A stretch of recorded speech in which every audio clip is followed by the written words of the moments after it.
మీ పేరేనా? నా పేరు బాబురావు. ఇక్కడ బై ఎలక్షన్స్ వస్తున్నాయి కదా, ఏ పార్టీ గెలిస్తే బాగుంటుంది అనుకుంటున్నారు?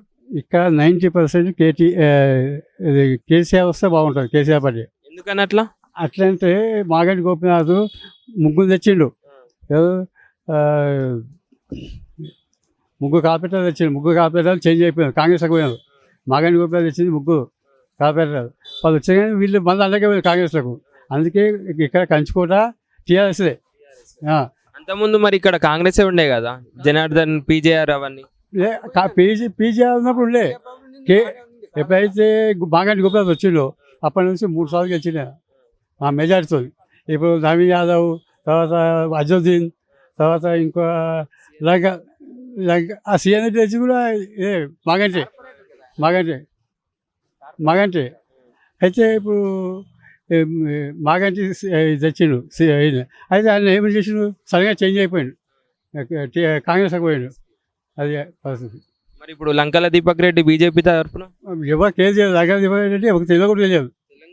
ఎవరికి తెలియదు. ఆయన ఎప్పుడు ప్రజలలో తిరగలేదా? అదే కాదు, ఎక్కడ కనపడదు. మీటింగ్ ఎక్కడ పెట్టారు కాదు, పోస్టర్ అతికిస్తారు, పెట్టేస్తారు అంతే. మన ఇండిపెండెంట్ క్యాండిడేట్ సల్మాన్ ఖాన్ అని నిలబడుతుండు హెచ్వైసీ నుంచి, ఇండిపెండెంట్. మరి ఆయన గురించి ఏమన్నా తెలుసా, విన్నారా? ఆయన గురించి ఏం తెలియదు. అజుద్దీన్ నిలబడ్డాడు. అజుద్దీన్ నిలబడి కాంగ్రెస్ పార్టీ, కానీ పోయిండు. అజుద్దీన్, నవీన్ యాదవ్ ఇద్దరు పోయిండు. బీజేపీ నుంచి జయసూదన్ నిలబెడతారట, అదేమన్నా తెలుసా మరి? అదంతా ఐడియా.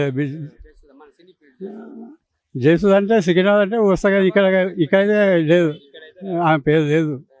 ఇక్కడ వచ్చేది మరి ఏందంటారు ఫైనల్గా? ఫైనల్గా టీఆర్ఎస్ఏ వస్తుంది. TRS compulsory.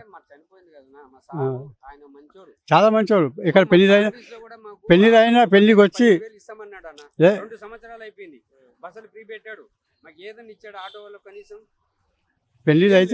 వచ్చి 1,20,000 రాసి అప్పుడప్పుడు చెక్ రాసి ఇచ్చిపోయేవాడు మాగంటికి. అసలు 5-6 మందికి వచ్చాడు. ఆటో డ్రైవర్ కొద్దిగా నేను పెళ్లికి పోయినా కానీ అక్కడ వచ్చి పైసలు ఇచ్చిపోయేవాడు. పసికి ఇస్తే కంపల్సరీ వచ్చేవాడు. ఈ రోజు పెళ్లి ఉందంటే పసిగా ఇచ్చినామనుకో కంపల్సరీ పెళ్లికి వచ్చి 1,20,000 ఇచ్చేవాడు తల్లిదండ్రులకి. అది అందుకే మెజార్టీ బాగా వస్తుంది టీఆర్ఎస్కు.